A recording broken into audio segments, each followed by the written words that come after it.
Assalamu alaikum wa rahmatullahi ta'ala wa barakatuh. Hello everyone.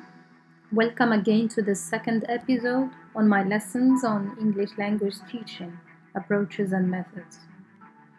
This course is about the oral approach and situational language teaching.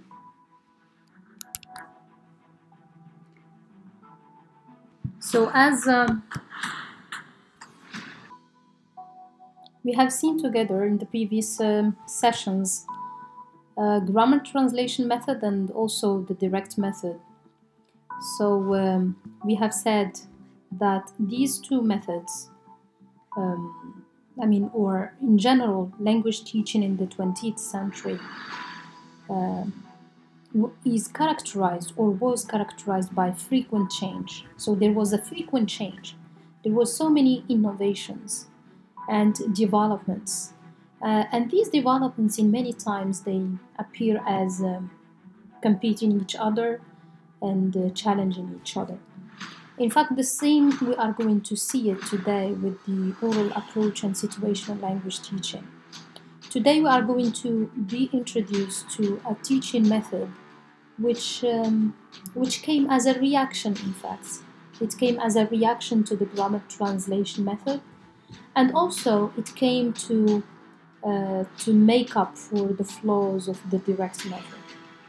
The direct method, as we have seen, was a method that focused mainly on speaking, on the oral competence of the learner.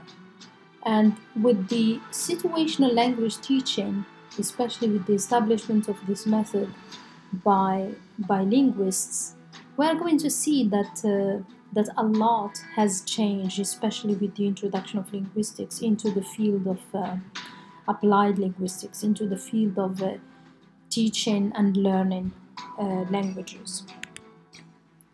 Now, before going into details and before knowing more about this method, I wanted to start with an extract from the book that we are studying, and it's in page 38.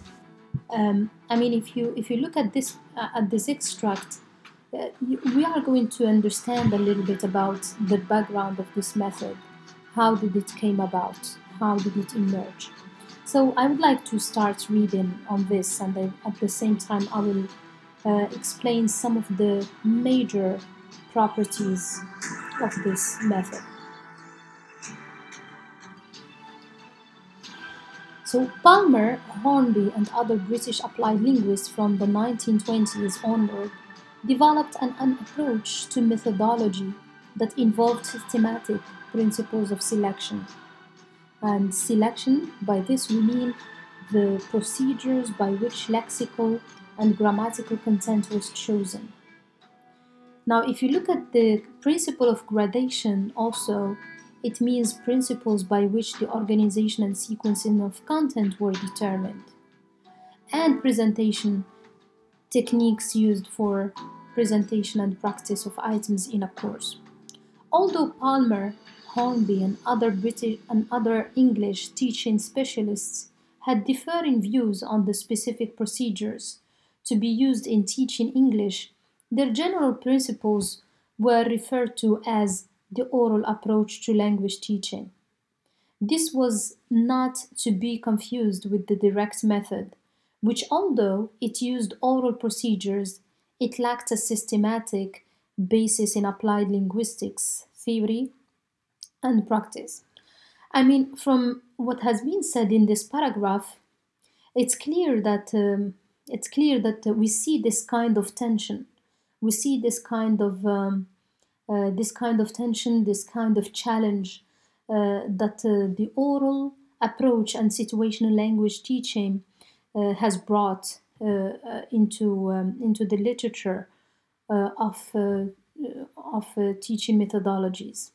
So with this method, we have started to think about language teaching as a discipline, and language teaching, or the question of what to teach, has been brought into the center of the concern of the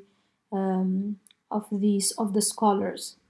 Now, with Hornby and Palmer, it should be noted here that these are British applied linguists, and they have started since the 1920s to develop ways into different ways through which they can select what to teach. So there was this kind of concern on what kind of language elements should be brought into the classroom. Now let's continue on the extracts, and I'm reading here the yellow part below at the bottom. An oral approach should not be confused with the obsolete direct method, which meant only that the learner was bewildered by a flow of ungraded speech. And I would like to stop here at this information that the extract gives us. So it says that the direct method, it was a good method because when it came, it was a clear challenge to the grammar translation method, which had a focus on reading and writing as the main language skills to be focused and emphasized. But later, with the direct method, we came to understand, especially with the so many social, economic, and civilizational developments that had happened in the 20th century. So people, they have developed new. There was a new need. I mean, they have developed a new interests. So that's why the direct method came in order to make up for this urgent need.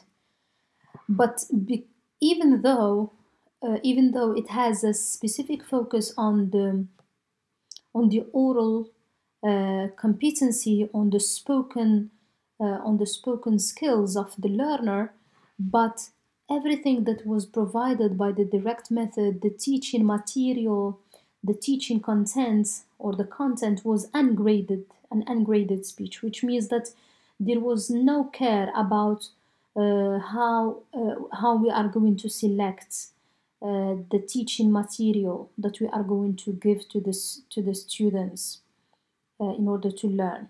So that's why Hornby and Palmer, they considered that this was one of the main drawbacks of the direct method, and the situational language teaching came in order to make up for this flaw.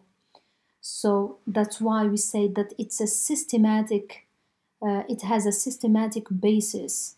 It has a systematic basis in applied linguistics because it provides clear principles, principles that principles in how to select the teaching material and the teaching content, especially. So, suffering all the difficulties he would have encountered in picking up the language in its normal environment, and losing most of the compensating benefits of better contextualization in those circumstances. So, in fact, we see here that there were two main concerns. The first concern of the upcoming scholars, I mean the scholars who came after the direct method, they were concerned on the fact that the direct method did not allow them to, or did not give them ways into how do they can choose a teaching content. And another aspect is that everything they bring into the class, it needs to be contextualized in order for the students to understand them. So which means that we have here two components, the power of the situation, but also we have the power of selection, the power of selection of the teaching content. Now from this background we can we can understand that that the situational language teaching has been developed, as we said, by British applied linguists in the 1930s to the 1960s. Harold Palmer and Hornby were the main scholars who developed this method. So it was considered as a more scientific foundation for an oral approach to teach English than the one was clarified in the direct method. So, as we said, it came as a clear challenge, or maybe a clear, maybe we can consider it as a continuation in the sense that it focuses on the same language skills, but it tries to make up for those flaws that have been found in the direct method. The third thing that we can mention about the situational language teaching is that it developed a systematic study of the principles that could be applied to the selection and organization of the content of language course, and we have explained this through the extract as well. Now, if we move on to some of the aspects of the method design of situational language teaching, we are going to see that this method relies on two things, or it has two pillars. The first pillar is a focus on vocabulary control, and I would like to stop on the word control, vocabulary control, which means that before this method there was no kind of vocabulary control, which means that it's up to the teacher to bring any new teaching material, any new teaching content to the classroom and teach it. But with this method, there is some kind of rigorous and scientific selection of the vocabulary items that need to be taught. And another pillar of this method is that there is a grammar. There should be also grammar control. And I will come later in order to speak about how word lists and grammar lists have been designed or have been created for the sake of this method. Now, for vocabulary control, vocabulary was seen as an essential component for reading proficiency. It's very central to start with vocabulary because the scholars, the British, especially the British applied linguists, Hornby and they emphasize the fact that if we do not have vocabulary items, if the learner does not get vocabulary items, they cannot develop their reading proficiency, and thereby they cannot develop their learning abilities of the language. The second thing, which is the grammar control, it is an interest in the grammatical content based on analysis of English and a classification of its principal grammatical structures into sentence patterns, called later as substitution tables. Now here, it should be noted that there was also an interest in searching the grammatical aspects that should be introduced into the classroom. And the main grammatical aspects that were emphasized were mainly sentence patterns. Now, the question that we need to ask here is why exactly sentence patterns, called also substitution tables? The answer simply is that situational language teaching believes in the power of meaning. We cannot get meaning of new items if we do not situate any linguistic item or structure in a specific situation. You need to contextualize everything you are going to teach to the students if you want the students to learn this language, to learn this new item. So that's why there was this kind of focus on sentence patterns primarily. So these sentence patterns, usually students are required to internalize the rules and sentence structures, because it is thought that if they internalize, if they memorize those patterns, they're going to develop this later, this ability to use them in new situations.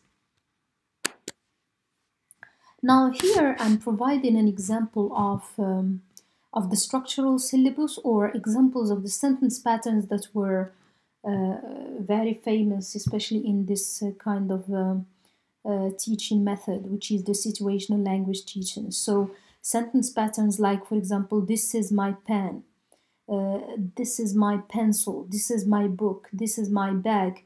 So which means that the student is taught grammar, but grammar is taught within situations, or grammar is taught by using sentence patterns that the student has to repeat and repeat again in order to memorize. Okay, and there is a sense of automation here. So because of repetition, the students are going to do some drilling and so on in order to learn the items and use them with new items later.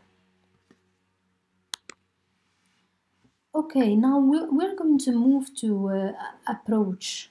What kind of approach does this method rely upon? The situational language teaching is based on structural view of language. And when we say the structural view of language, it means that speech was viewed as the basis of language, and structure as being at the heart of the speaking ability. And also, in terms of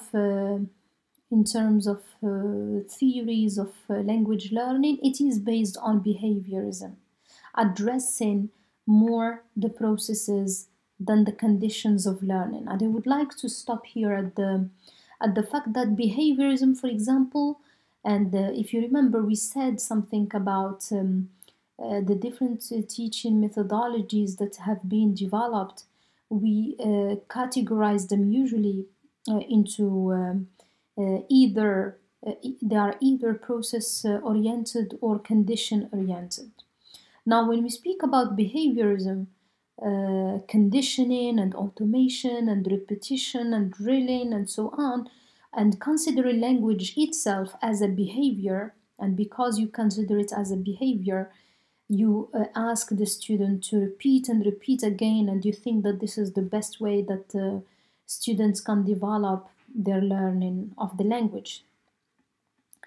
Now, because of this, I mean, if you look at the diagram below, behaviorism believes that normally human beings, they receive knowledge. I mean, when they receive knowledge, you need to if you memorize it and you repeat, you are going to to be in a middle way to be able to use it again in new situations. So exactly, I mean, the situational language teaching tries to give too much importance to this process of reception of knowledge, memorizing this knowledge by repetition, and also using it in new situations. And in fact, we are going to see that even in procedure, when we'll come to classroom activities and classroom tasks, we are going to see that that there is a certain respect to this order to this order of language teaching and learning. Now, with regard to the structural view of language, with regard to the theory of language that the situational language teaching draws from or draws on, I would like to explain this by having again this extract, which is in page 40. Now, in this extract, we are going to understand a little bit about what kind of structuralism, what kind of theory of language this approach relies on or draws from. And also we are going to understand a little bit about historically what happened, because we need to distinguish between the American and British linguistics. Now, let's start reading this extract and see later what we are going to learn from this. The theory that knowledge of structures must be linked to situations in which they could be used gave situational language teaching one of its distinctive features. This may have reflected the functional trend in British linguistics since the 1930s. Many British linguists have emphasized the close relationship between the structure of language and the context and situations in which language is used. So here, I mean, we need to have a close look at this at these sentences here now, which state that the British linguistics or British structuralism is understands that or advances the idea that you cannot understand language if you do not rely on how this language is structured. So there are two aspects, in fact, here. If you want to learn or interpret a specific meaning, you need to situate it first. You need to contextualize it. So here we see, as I said before, the power of the situation comes in, but also without specific knowledge on the structure of this language, you cannot really understand the meaning of what is being said. Now let's continue and see how this extract tries to put both the American and the British linguistics or structuralism and tries to compare them. British linguists such as G.R. Firth and M.A.K. Halliday developed powerful views of language in which meaning, context, and situation were given a prominent place. So here it comes again. These are the three main concepts of importance in British linguistics. So as I said, there is meaning comes first, but you cannot understand any specific message if you do not have this meaning within a specific context. And if we apply this to teaching, we say that learners cannot understand messages if these messages are not contextualized. So which means that we have the first aspect is the meaning, the second is the context and situation where the message is being brought. Now, the emphasis now is on the description of language activity as part of the whole complex of events, which together with the participants and relevant objects make up actual situations. Thus, in contrast to American structuralist views on language, language is viewed as purposeful activity related to goals and situations in the real world. Now, and here we need to have a close look at the fact that American structuralists or structuralism in America they understand that language, or the way they define language, they define it as a purposeful activity related to goals. I mean, you cannot suffice yourself only to contextualize in a message and understanding it, because they say we do not use language only to transmit and receive messages and understand them, and that's all. But we do use language in order to have action, in order to impact, in order to affect others, in order to achieve goals. So, which means the function of language goes beyond just stopping at the level of meaning and understanding and being able to interpret different messages. And from this extract, I would like to give this kind of synthetic conclusion about the difference between American and British structuralism in a very, somehow in a very simplistic way, but it will clarify these two major trends at that time. Now, situational language teaching is a method that represents British structuralism. But on the other hand, we find the audiolingual method, and this method we are going to deal with it in the next week, inshallah. Audiolingual method is an example of the American type of structuralism. Now, if you look at the first, the British structuralism, I mean, it doesn't make use of contrastive analysis. Now, here, what do we mean by contrastive analysis?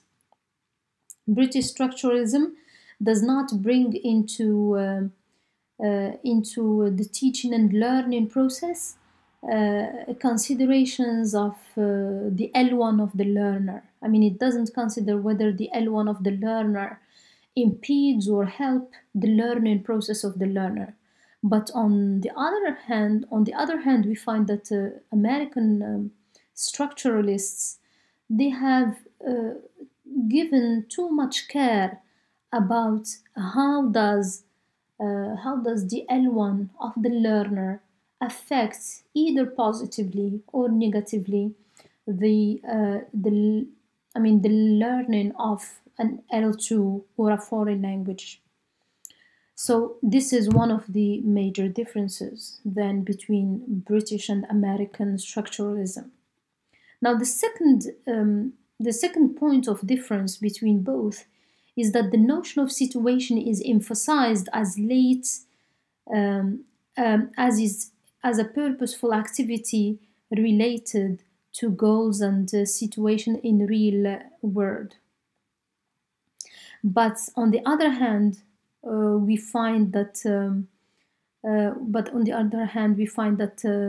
in the American structuralism, the notion of situation is not emphasized at all.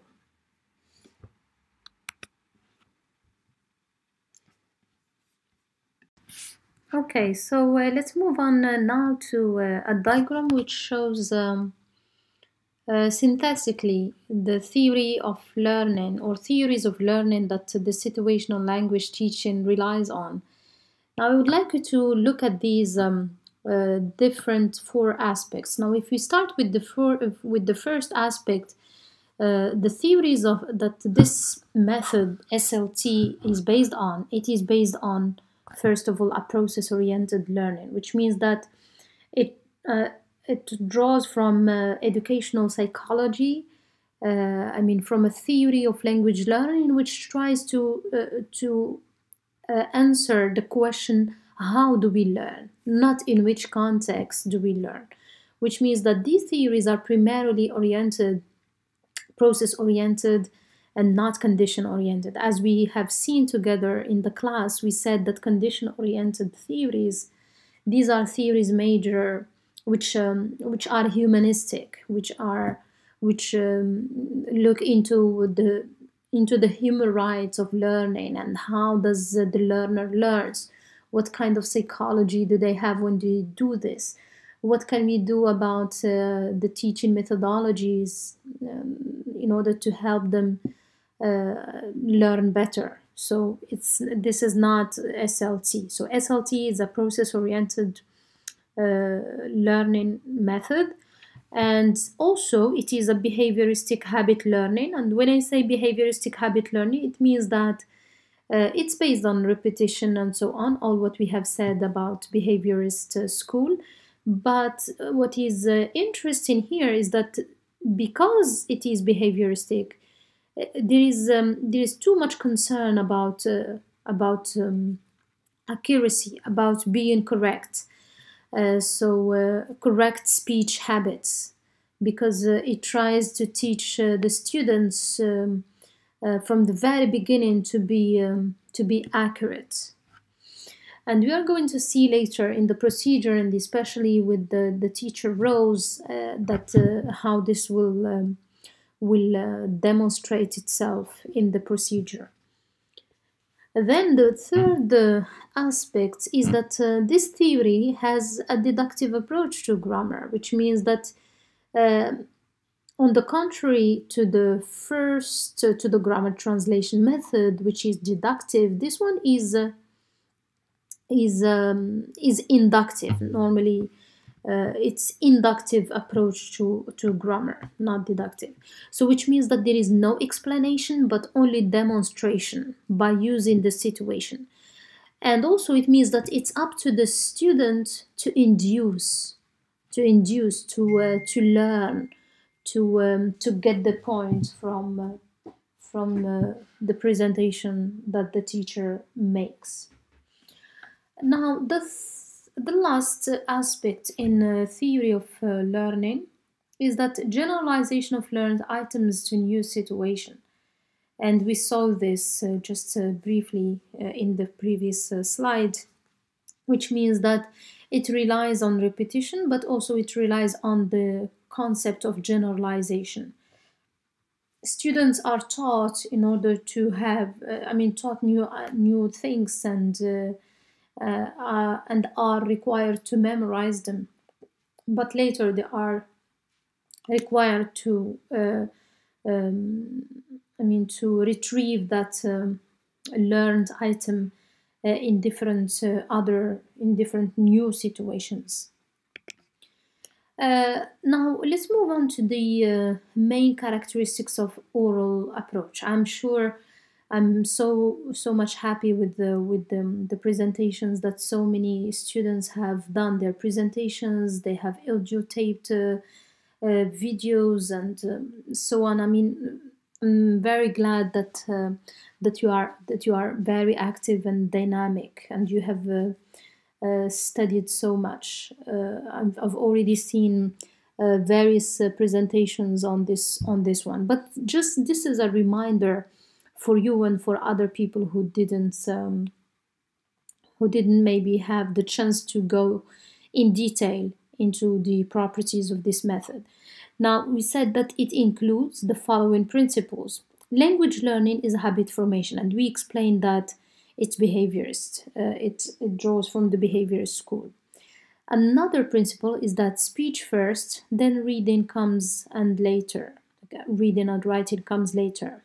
And here we see what kind of language skills are central to the methodology of teaching. No translation is allowed, which means that there is no importance given to the mother tongue of the learner. There is a direct use of the target language. Situational learning of new language items. Now here it means situational learning. It means everything that is going to be presented is going to be contextualized and explained not explicitly but implicitly through situations.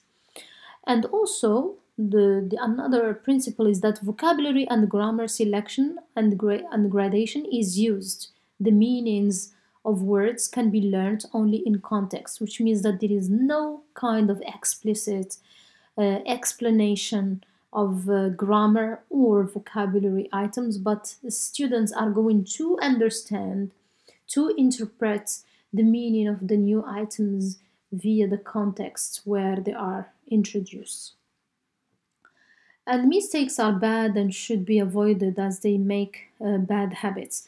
Any mistake is not required. I mean, students are corrected immediately. Once a student does a mistake or makes a mistake, he or she is going to be corrected immediately by the teacher, because the teacher is considered the model, not by the students. So if we move on now to the design, we are going to, of course, we need to see what kind of objectives. I mean, it's becoming clear that one of the objectives of this method of SLT is that it wants some practical command of 4 basic skills, but here I need to complete this sentence and say, with a specific focus on oral skills. Emphasis on accurate grammar and pronunciation.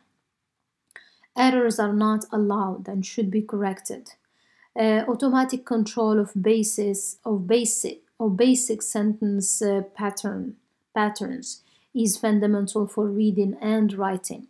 Now, for the syllabus, this method makes use of a structural syllabus and word lists. Structural syllabus, it means that it's a syllabus that is based on a series of grammar items that are going to be taught. I mean, these grammar items were selected rigorously in order to to be appropriate for the learners, and also they are graded from the simple to the difficult items. Structures are always taught within sentences, so contextualization. Vocabulary is chosen according to how well it enables the sentence patterns to be taught. I mean, the choice of vocabulary items also there is a rigorous choice of what kind of items are going to be introduced, and if any of these items is introduced, then it needs to be contextualized and understood within situations. We come now to the aspect of procedure, and here in this procedure, I would like to stop on the notion of the PPP approach. The PPP approach stands for the presentation phase, the practice phase, and the production phase. Now, for the presentation phase, there is what we call the teacher needs to put up a situation in order to teach new items. For the second phase, in this phase, it's based on accuracy. I mean, the main and the central aim of this phase is that students should not make mistakes, and if they do, they are going to be corrected immediately.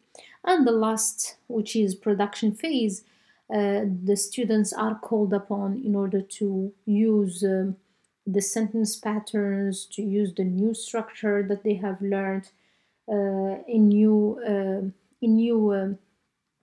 use it for personal objectives. For example, they can talk about themselves, so which means to generalize the use from something that they have learned within the class into other personal concerns, if you can say. Now, what about types of learning and teaching activities? Presenting new sentence patterns in a situation and practicing them in a drill-based manner.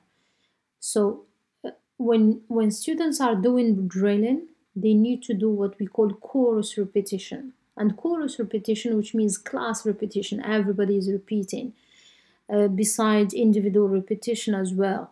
Dictation, new words and sentence patterns are demonstrated with examples. By situation, Pitman means the use of concrete objects, pictures, realia, together with actions and gestures.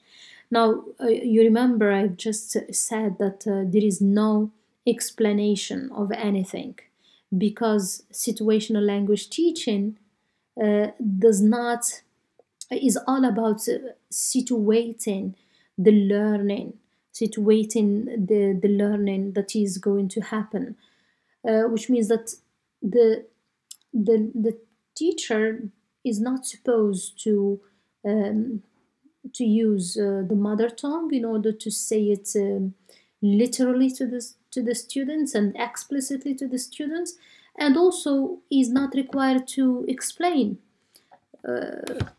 But other techniques are used by teachers, which is the using concrete objects, bringing things to the classroom, showing pictures to the students, using realia together with actions and gestures, body language in general.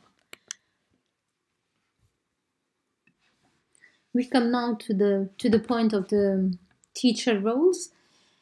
Now, you remember what we said about the PPP approach. So the teacher usually takes different roles and different responsibilities depending on what phase in the lesson plan he or she is in. So, for example, if the teacher is just presenting a new item in the presentation phase, in that phase, the teacher will take a role, a specific role.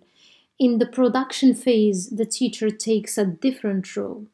Now, this is what we are going to have a look at. So, if you go there and read, about the presentation phase, it says that the teacher serves as a model, setting up situations in which the need for the target language is created, then modeling the new item and asking students to repeat. Now, you see here that the teacher puts too much energy creating the situation, creating the need for a specific structure, grammatical structure. And the students at this stage automatically, if you go into the students' role, automatically the students are going to be like passive learners. They are going to just repeat if they are required to repeat, listen if they are required just to listen, and it's up to the teacher to do everything and to orchestrate all the things together.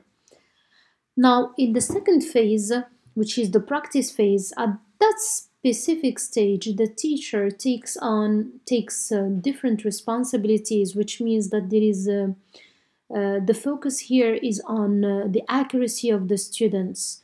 Students are going to be required to speak up, to repeat, to drill, and so on. And the teacher is required then to orient and correct mistakes and monitor everything that is happening in the class.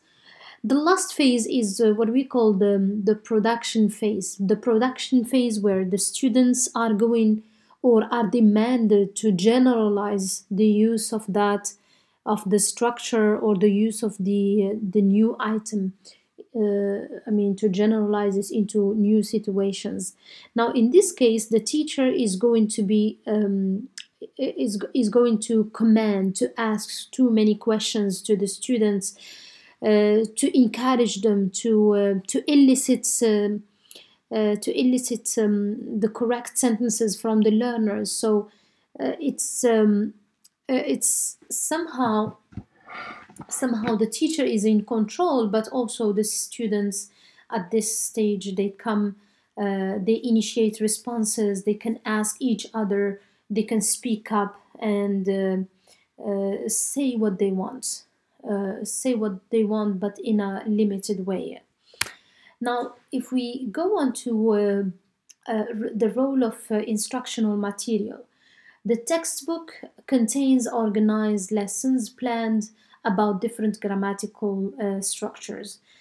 So we understand clearly that if the situational language approach, we talked about the two pillars of this approach, which are grammar control and vocabulary control. So automatically, within this methodology, teaching methodology, the textbook is very central, is very interesting, and very important in this methodology. Because the textbooks has everything that the teacher needs. So it's organized. There is a selection of vocabulary as items to be taught, and it's organized thematically, and it's graded, and the same is done with the grammatical structures. Also, the textbook provides visual aids, and it's produced by the teacher or commercially produced. If it's not commercially produced, then the teacher can make use of pictures, flashcards, and wall charts in order to make the teaching procedure very easy for the learners, especially that we talked about the centrality of situating learning learning and teaching process for the students. Now here we come to the last point, to the last slide, and here we are going to have a look at the positive and negative aspects of the method of situational language teaching. Now, as a positive point, this method is suitable for introduction to language. It's good because it gives a good introduction into a language, especially because there is a selection of vocabulary items that are convenient, and also a selection of the grammatical structures that can be easily learned by the learner. Another positive aspect is that oral production without risk, which means that the students, because of repetition and so on, they can later on produce using those patterns, sentence patterns, very easily. An accessible method for teachers if they have a good curriculum. That's another positive aspect. And here, this positive aspect, because mainly if you compare to the direct method, one of the disadvantages of the direct method is that it didn't have a textbook with the teaching material that is well selected and well graded, and so on. But on the contrary, SLT is very accessible for teachers if they have good curriculum. Is it a method that doesn't require? It's a method that doesn't require many resources. So everything that the teacher needs is in the textbook, and he can make use of these things. Another, maybe now for the negative aspects, the learner has no control over the content of learning. He is required simply to listen and repeat what the teacher says, and to respond to questions and comments. Now here it is considered as one of the drawbacks, because what we are going to see later with the upcoming teaching methodologies is that they are going to challenge this, the fact that the learner has no control over the teaching material and over the learning process that is taking place. So that's why we are going to consider this as one of the drawbacks of this method. Now, the last drawback is that this method does not account for the creativity and uniqueness of individual sentence. Because of this the fact that it relies too much on sentence patterns. It relies on the use of it's a structuralist method, and in terms of theories, after the structuralist school there came another school which talks about neurology, the importance of the acquisition that it's coming with the LAD device. I mean, the creative aspects that human beings have, especially that goes with the production and use of language. So all these things are going to affect considerably the upcoming teaching methodologies. So the scholars that will come after Palmer and Hornby are going to challenge the foundations of this method, the theoretical foundations of this method, especially that this method relies on two things, which are structuralism and behaviorism. So to what extent we're going to see that the situational language teaching will stand strong in front of the upcoming methodologies. This is what we are going to discover in the few coming different methodologies. So before I finish this course today, I would like to invite you to have a look at this website, where you are going to find a synthesis of the method of SLT, and a very good visual mind map about this method. And until next week, inshallah, I wish you are okay, and I will be waiting for your questions, for your comments, if you have any. So thank you so much. Assalamu alaikum.